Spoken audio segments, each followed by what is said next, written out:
Hey guys, Tisha here, and we're back. But before I start this season 6 review, look what came in the mail. Now, I'm going to figure out how I'm going to do this. Give me suggestions down below if I should just read a chapter and talk about what the chapter is talking about, if I should just read a certain passage to you all and then we talk about it, or what. Let me know what you want to do because I have no idea. Second thing is, I'm a little annoyed because, do you see this? Why, Amazon, why is my book ripped? If I wasn't so eager, I would send it back and tell them I want a new one because it's ripped. Because yes, I'm that person. But I think I'm gonna let it go. I think. Anyways, as I said, Tisha here. We're back for another review. And I'm gonna tell you all now that some of you all may get upset with me. As I've said in other videos, we can agree to disagree. Let's just keep it respectful because at some point in this video, I'm going to be talking about kids. I'm going to be talking about how they don't listen. I'm going to be talking about how they're brats. I'm going to do it. So just keep it polite and we'll be fine. We begin this episode seeing the adults take a look at the homes yet again for the umpteenth time. As they're doing this, Cody points out that this is going to be the first time ever that the bird will be close to the family. And I heard him say it and I was like, okay, that's a lie. The bird's house was near Christine and it was near Janelle. We've been told since they moved in there that the people who were the furthest away was Mary. So this is going to be her first time living this close is a lie. They were in walking distance. They just chose not to see each other. They chose not to make it work. The bird was close. She just never went to go see them. I've been thinking about this more and more, and the fact that this family spent 2 years trying to convince us of how hard it was for them to move to Vegas as a family and how hard it was for them to function as one and be together when the furthest person was married out a mile away. I'm not trying to hear it anymore. I don't want to hear the crap anymore because it's a lie. You all did not put in the extra effort to see one another. You have teenagers who were driving. You all had multiple vehicles. There were ways, and half of them weren't really working. So there were ways. They go to look at Robyn's backyard, and we see how big it is. That's why I need to calm down. She has this huge slab that she said that she made sure that she was going to get for her house because she wanted to have a spot for the family to gather. And as a result, she cut some of her expenses in other areas of her home. I understand that she is saying to us that she wanted a place for the family to gather, but I wonder if that was her sole purpose or if she did this because she was trying to make sure that she also had a place where people would want to be, because normally they gathered at Christine's. If we look back at season 1 and 2, one of the things that Robyn kept talking about is how she was trying to find her footing in the family. And I think that Robyn thought that her having this addition to her home would help for some of the kids to migrate over there. We find out that there is no guarantee that they'll be in the house by Christmas because they still need financing. This is not new news. We have been told this since they finally began to be underway for these homes. Isabel talks about how hard it's been having her dad away because they don't see him as much as he used to. And now he has to drive from house to house when they move to their homes at the cul-de-sac that he can just jog. This goes right back to my thoughts on why he couldn't see them every day when they weren't that far apart from each other. Cody didn't put in enough effort for his kids. The bird is right with Christine about being nervous. She lets us know that despite being married to Cody for over a year, that she is now going to have her name changed from Sullivan to Brown. Actually, it wasn't a year at this point because Sullivan was already a year. She's been married to Cody for over 2 years, and now she wants to change her name to Brown as a Christmas gift. This chick was smart because she really knew how to make her man feel special. So now she's going to go from having 3 names to 4 names because now she's going to be Robyn Brown. I don't know how she was able to do this around the time that she was getting her home, which kind of makes me feel a little skeptical of all of this, because how were you able to change your name officially to his name while trying to obtain financing for a home? Wouldn't that be an issue with creditors as well as the bank? I don't quite get it, but this is her story and she's sticking to it. For Christmas, she's going to continue to be the favorite wife because she's going to change her name and wrap it up in a gift and present it to Cody. This year, we know that Dayton, Aurora, and Brianna will be spending Christmas with their father. And Robyn lets us know how she's so stressed out that this home is going to be her first actual home. And the rental that she's currently in is one of the nicest places she's ever been in. So here we have Robyn telling us that this is one of the nicest places that she's ever been in, when we know that Cody has told us time and time again how she has made sacrifices to be with their family. So what was the sacrifice? Because this chick went from having nothing but some ugly couches, and now here she is getting a brand new home, all because of her choice in marrying Cody Brown. It has been 5 years of Robyn moving from house to house, and she points out that she's never lived with them. I don't know how true it is, and maybe it will say something in the book about it. I don't know. But from what I'm told, there was a period where Janelle offered for Robyn to come and stay in her home, because we know that Janelle had the most space, having upstairs and downstairs. She had the most rooms, and she was willing to do that while they were in Lehigh, but Robyn declined. The bird tells us, and I want you all to remember this because later on we're going to see the opposite, but the bird tells us that she doesn't tell her children things until the last minute because she doesn't like to get her hopes up. So the kids don't really have a lot of understanding about what's going on with these houses. Now, even though she's saying that, her husband very much so tells the kids everything. So how is it that you've managed not to tell the kids things? All the kids know that they're supposed to be moving into these houses. Even the little ones know.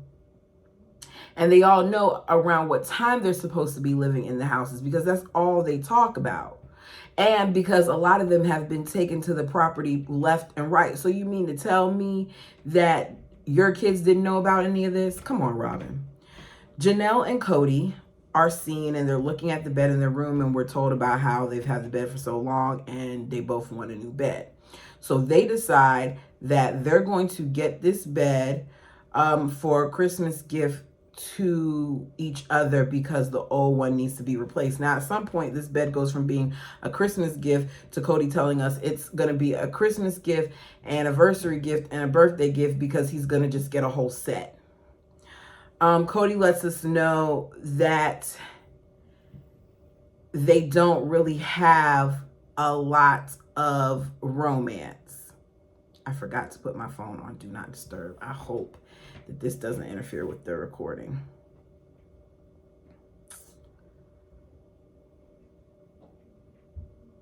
It's season 6, and Cody is letting us know that it's awkward for him and Janelle when they are romantic with each other. But the good thing is, while shopping for this furniture, after being married to his wife for almost 20 years, it didn't feel awkward. So I think back to Janelle telling us that they were friends with benefits to here they're being friends with no benefits. Because how is it awkward for you to have romance with your wife? I mean, did he have any relationships with any of them? Because he's really over here talking about bonding over a mattress and how sweet it is for them to bond over this mattress. They both laid down on the mattress saying how good it feels. And all I see is the bottom of Janelle's dirty feet. Now, I know she probably had on slippers and some of that dirt got up under there, but that's all I saw. Nothing about them laying on that bed seemed romantic to me. I'm just saying. They're out shopping for furniture and still haven't been approved for the loans. This is a big no-no as far as I'm concerned, because I've always been told that you shouldn't be making any major purchases during this time period because you're still being looked at by the bank. As I said earlier, because money is tight, we know that it's going to be a 3-in-1 gift. They check the houses yet again. And we see that Robyn is in one of the rooms in her house, and she said this is going to be sister wife headquarters, and that she's falling more and more in love every time she comes into the house. As Robyn is talking about the beauty of the kitchen and having these 4 ovens, and how now she doesn't have to worry about all the different things and burning something because she can have separate temperatures in each oven, her husband tells her that she's beautiful enough that she doesn't need to cook, and they proceed to kiss.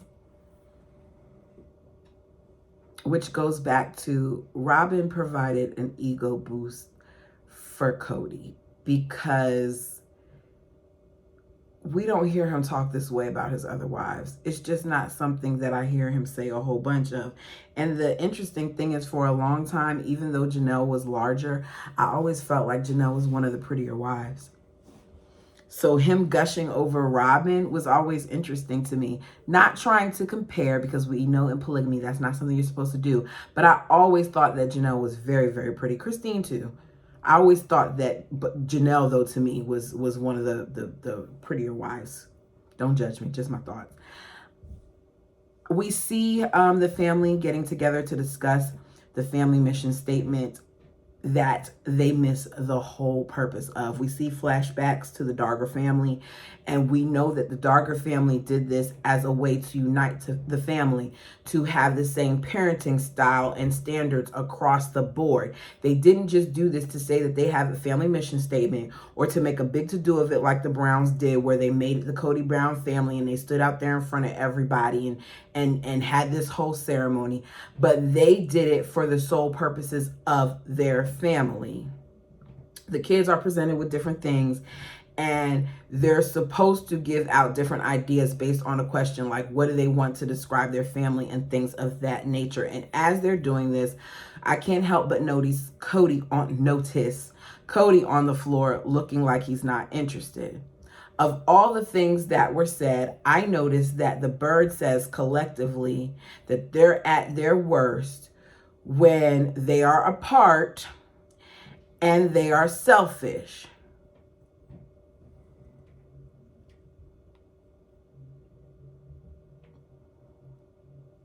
Well, what the hell was she doing their entire time that they were supposed to be together? Because she promoted them being apart. She promoted being selfish. Anytime you got your husband hiding out in your home acting like he's working and he's not. Anytime you don't encourage your husband to make things right with his children just because they disagree with him. Anytime you're requiring for your husband to miss a surgery, a serious surgery of his daughter, because your 2 younger children can't be away from their father for more than a couple nights. But you encouraged them to be at their best, right? Interesting that she made that statement, and she was one of the worst ones that wasn't being selfish. We then find out from Cody that, in his opinion, him and Mary were really just winging it when they got married, that they didn't have any plans.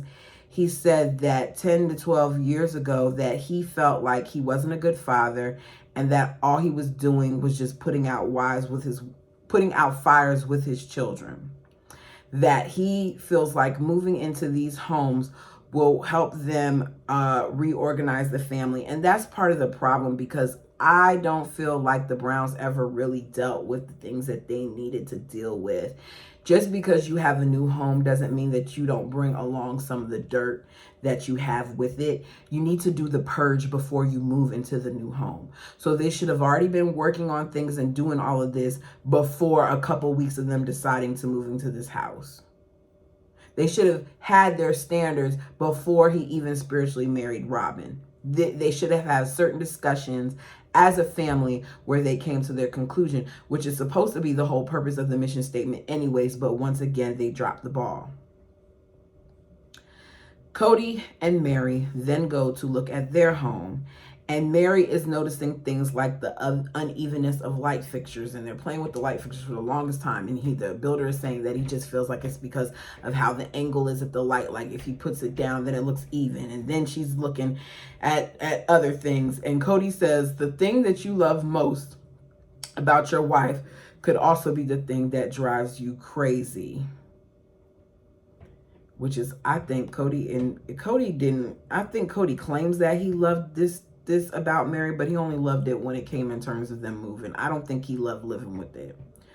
Or he loved it when it came time for him to take a shower or something like that. Because he seemed real particular about certain things. Mary is the clean one. Once again, reiterating that the main thing that he loved about Mary was her organizational skills, but it also bothered him because it caused her to be more vocal about certain things. She's looking at the mantle and she's saying that she notices that's off too. And if that was off, I would complain about that, because that is definitely a focal point of the room. As she was talking about it, I started chuckling because one of the bedrooms in my man's house is not level. And he had been living in that home for 5 years before I came around. And when he was showing me like the different rooms in his home, when I was doing my first tour of his home, and I was looking at the dresser, I was like, this isn't even. And he's like, huh? And I was like, this isn't even. He's like, what do you mean it's not even? I said, it's not even. So I told him, do me a favor, just move the dresser right here, and I want you to put, I literally do this, put the marble on it and watch what happens. And it rolled. So he realized that it was uneven, and I was the one who pointed it out to him. So I believe Mary when she says that her mantle was uneven. I don't know if I believe her about the lights. Mary feels like living in the house is something that she doesn't deserve. Meanwhile, the bird can't wait to sit on her perch because she feels like after all this time and all this moving around that she deserves it. As the builder is talking to them about what's to be expected as far as changing over the utilities to their name within a certain amount of time and all that other stuff once they get into the house, Mary decides to ask Mona, like, so when are we going to be getting into these? And Mona points out that you just sent out the documentation and they have to be reviewed. So I don't see you all getting in here before Christmas.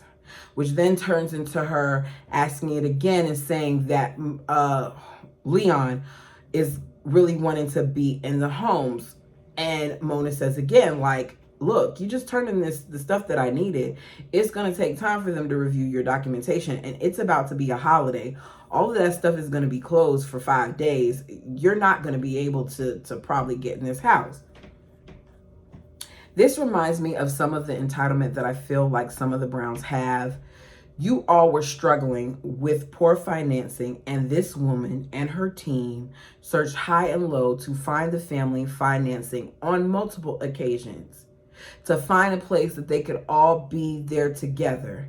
And despite all of that, here you are and you're rushing her because you want to be in your home before Christmas.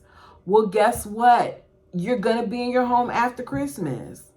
I don't care about Mary's mom coming to help. I don't care that Leon wants the house. I don't care that the family isn't going to be in the homes.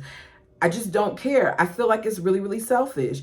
You knew from the very beginning, because Mona stressed the importance of the paperwork and the documentation and all these things, you knew that once they started billing, that there was a possibility that you would be in the home before Christmas, but promises were never made.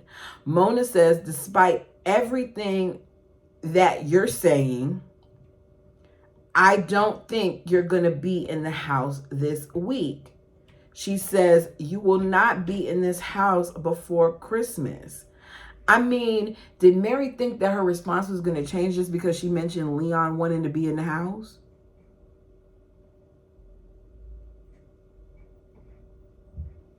She told them to stop interfering. She told them to get their paperwork together. She told them to stop making changes. Unfortunately, what you're given as a deadline for any type of building project, let alone a home purchase, isn't always made. So that's that. And Mary stands there looking like she just lost her best friend. We then see it's another day, and Mona is coming over to the house to talk to the adults about the home. She's at Janelle's.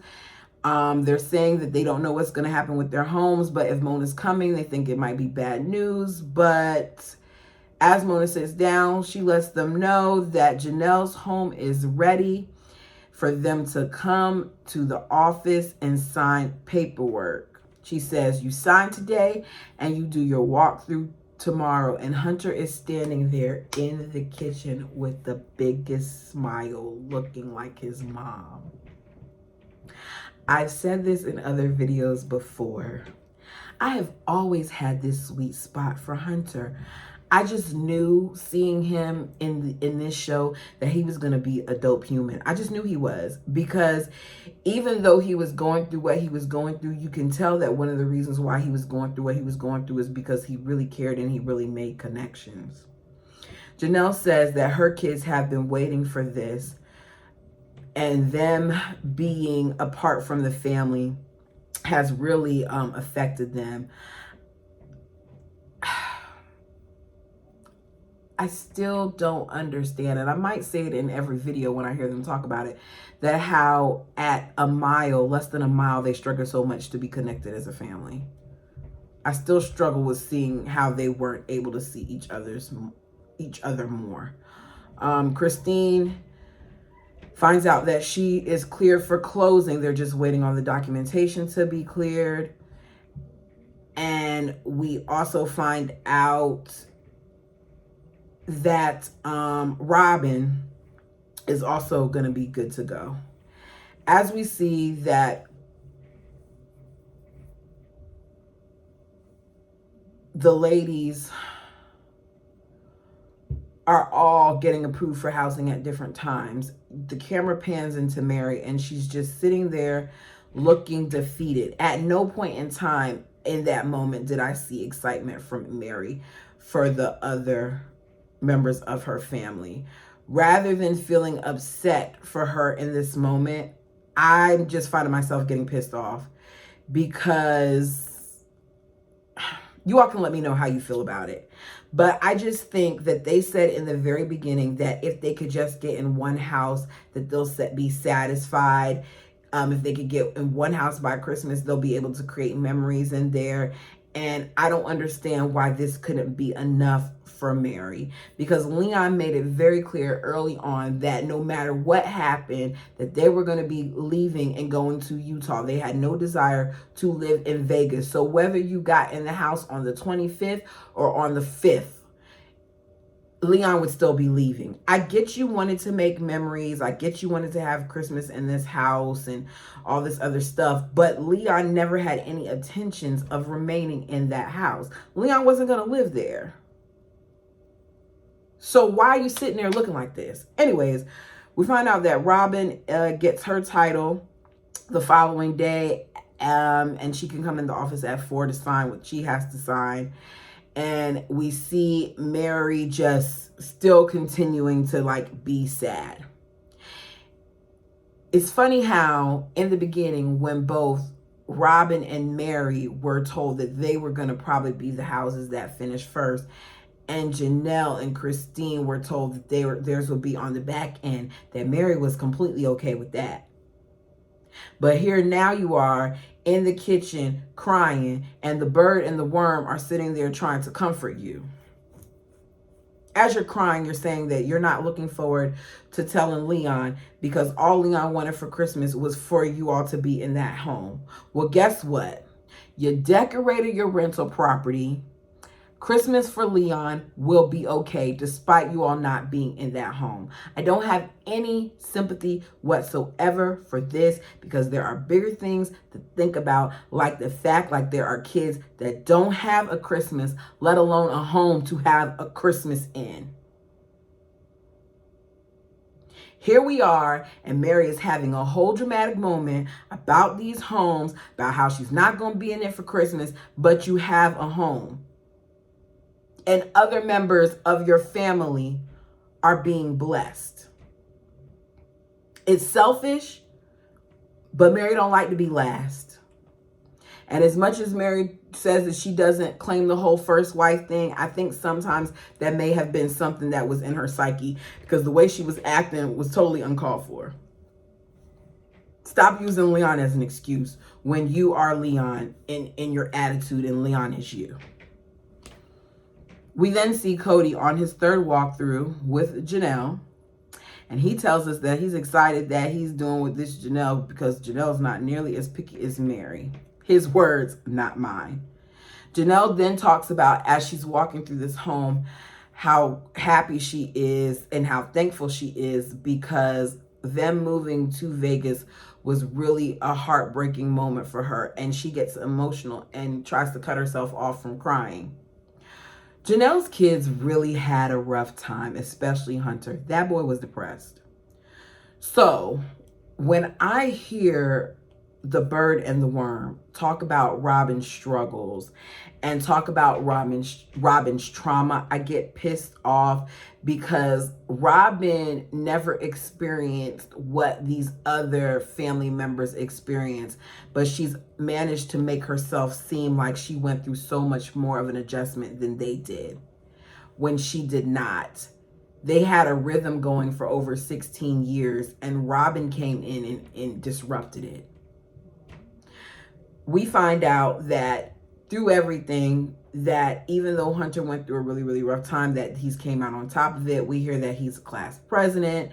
He's on the football team, that he's intelligent. Like, he has all these great things going for him. And I said, that's why the bird kept picking on him, because the bird was jealous of his abilities.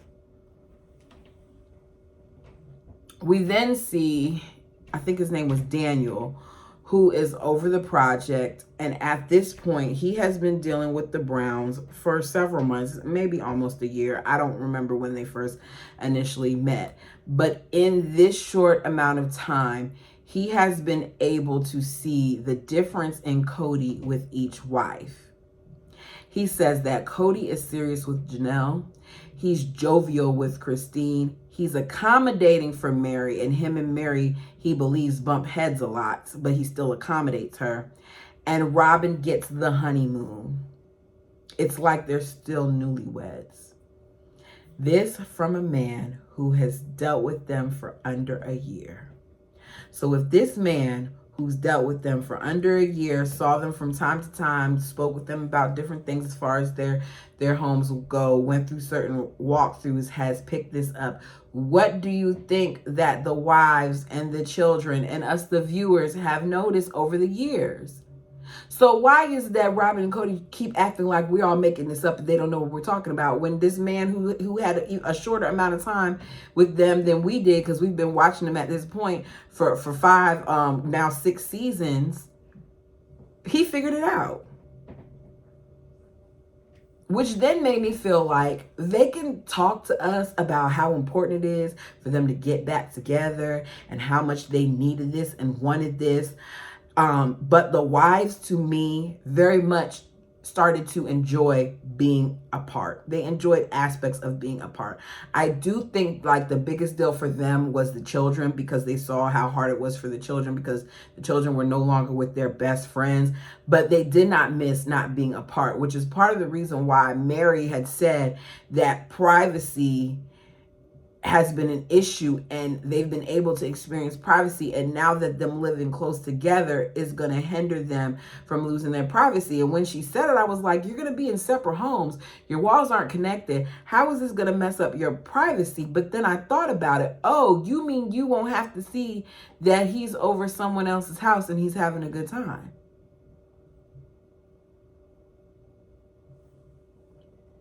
Christine has felt a lot of separation for the past 2 years, and she said that she's felt the culture fall apart. Cody says that it was a matter of them either having separate homes and damaging their culture, or having homes that were beside each other and becoming more mortgage poor. I think that what it really came down to was if he would do like the bird said and have put on his big boy panties. She said panties, not me, or we could say pants. Put on his big boy underwear and make it work by putting forth more effort, or actually sticking to family dinners and things of that nature, rather than just trying to put on a show for the cameras, because you weren't that far apart. I'm going to keep saying it. You weren't that far apart. He lets us know, as he's sitting with just Christine, that he was mad at Christine because Christine started looking at things from the glass half empty perspective. I'm telling you guys, once Christine started being more vocal and had problems with Robyn and started complaining about the way that they were doing things, that man stopped wanting her. Her complaints is what messed them up. I feel like he felt like he got enough of that from Mary, and that when Christine, who was supposed to be that jovial wife, the wife that brought him fun, it turned him off, which is exactly one of the things that the VP, who was talking about the differences in his relationships, noticed. He described each relationship that man had with his wife perfectly without really knowing them. Christine no longer being the jovial wife, which she's told us, she stopped being what Cody wanted her to be. She stopped doing exactly what he wanted to do, and that's when they started having problems. He didn't like that. He goes to say, now that we're in these homes, that life shouldn't be as hard for them anymore. And I think Christine really believed that, but I don't think it got any better. We then see Mona arrive at Janelle's with the keys. The kids want to go there tonight and camp out on the floor. The kids talk about how they've already picked out their rooms, and Cody didn't even know. But you want us to think that these women weren't leading their households by themselves, and you didn't even know that the kids picked out their own rooms. Gotcha. We find out that they're going to be celebrating Joseph Smith's birthday at Janelle's, and Christine is preparing all of this stuff as she always does. She's going to do the big dinner. They're going to talk about the prophet, and then she's going to give out a gift from her.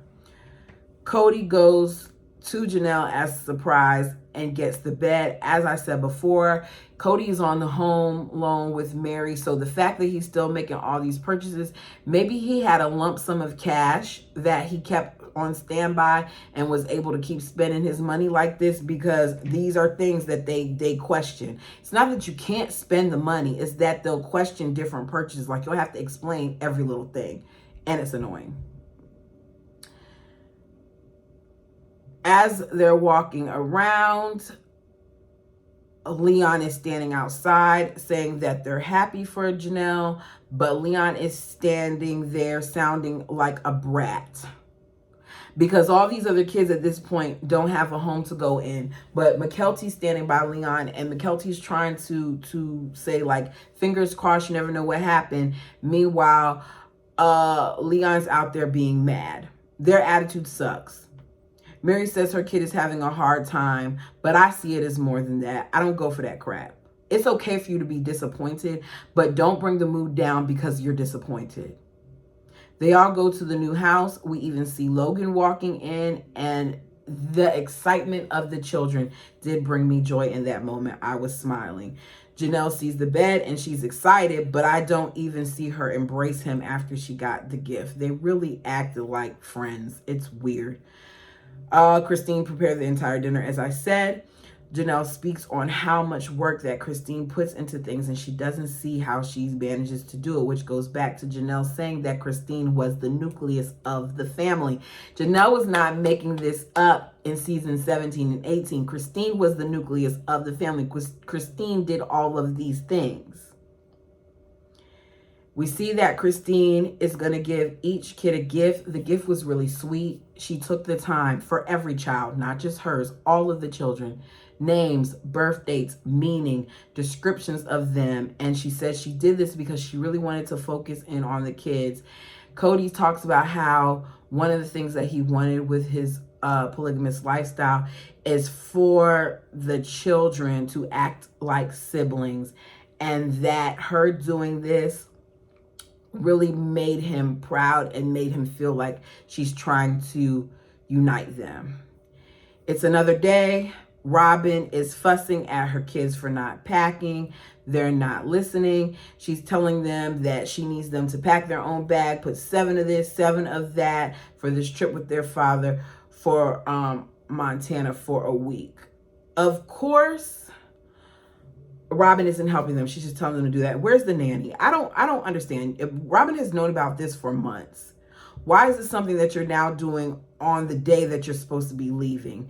What is it that you did that took up all this time that you just now are doing this? Dumb. As she's preparing for the kids to get ready to leave, she gets a phone call that lets her know that she's a homeowner. And as she's talking on the phone, she's saying things with the kids being right there. So I guess she's so excited about it that she's talking in front of kids. But remember, this comes from a person who told us earlier that she doesn't share things with her children. So why not wait until later? I get that she was excited. I get that she wanted them to see things before they left to go to their fathers. But I halfway feel like she kind of did that as a dig to their father too, because why not just wait until they got back? They have a 16-hour drive to do.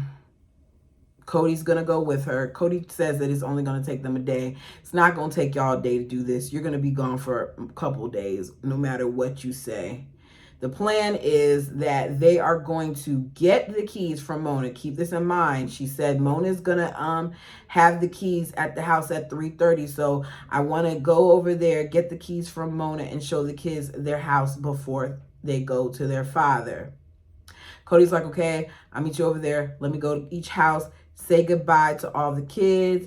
That as he's getting in the car, we hear him in a montage saying that sometimes plural marriage goes without communication, and sometimes you go without romance, and sometimes you even go without time.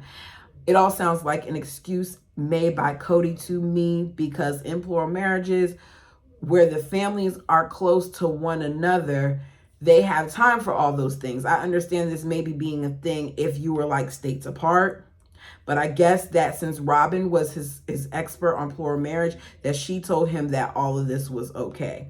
Y'all, I've been running my mouth. It's almost been 40 minutes. As he talks about leaving, he says they all make sacrifices so that their relationships can be nurtured as much as needed. Meanwhile, the 2020 version of Cody lets us know that he's the one that's made all the sacrifices. Remember all the sacrifices that he made to love Christine? Right.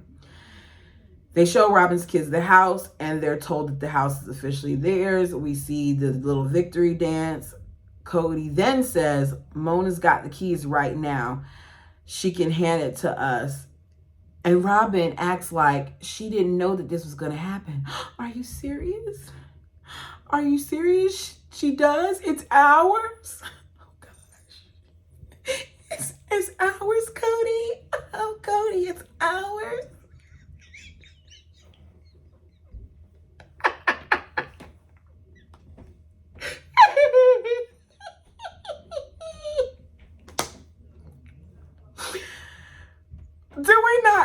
the whole exchange, right before, like less than an hour before this whole conversation about how Mona has the keys, she was telling him, Mona has the keys, we're going to meet her at 3:30. But here you are, it's ours, she has the keys. Oh,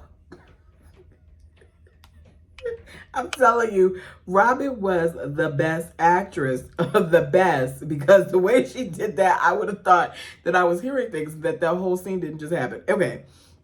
Robyn is now ready to load up, and we find out that Christine got a call that her keys are ready, which means that they cannot leave, because he, of course, has to be there for Christine when she first walks into her house. Robyn feels like because she's allowing Cody to wait and to go to the house with Christine, that she's looking out for her, and in the long run that Christine will look out for her too. Christine is all in tears. The kids are excited. She talks about how it's been a long 2 years. Cody says when his wife put him in the relationship, puts him first in the relationship and thinks about the other wives and allows them to experience like things like Robyn allowing Christine to open the house with her rather than them just getting on the road, that allows him to be a rock star. Christine feels like she wasn't being a good sister wife, and all of this has been a wake-up call. I disagree. And I feel like the fact that she was made to feel like she wasn't being a good sister wife just because she was speaking up about the unequalness and the unfairness that she saw shows just how flawed his relationship is with all of them. I'm not blaming polygamy. I'm blaming Cody. She says, what if she left during the hard times or went to someone who helped her get out? It would make her miss out on all of this. But between Christine's loyalty to her children, her faith, and her desire to really want to be the best plural wife, Christine stuck around longer than she should have. She just did. The Birds decides that she's going to speak for everyone and says that people look at their lives and they think that every day is hard when it really isn't. There are just a few hard days here and there. That their relationship is a blessing that a monogamous woman would never have. How would she know? But that's what, Robyn thought. Sorry it was so long, you guys. Even though this was an hour episode, I think I just had a lot to say. I felt like running my mouth today. On the road to 400, almost there. Please like, comment, and subscribe. Let me know your thoughts about this episode. Let me know what you guys think I should do as far as the book is concerned. And we'll go from there. Until next time, y'all. Got the clicker. Let's see.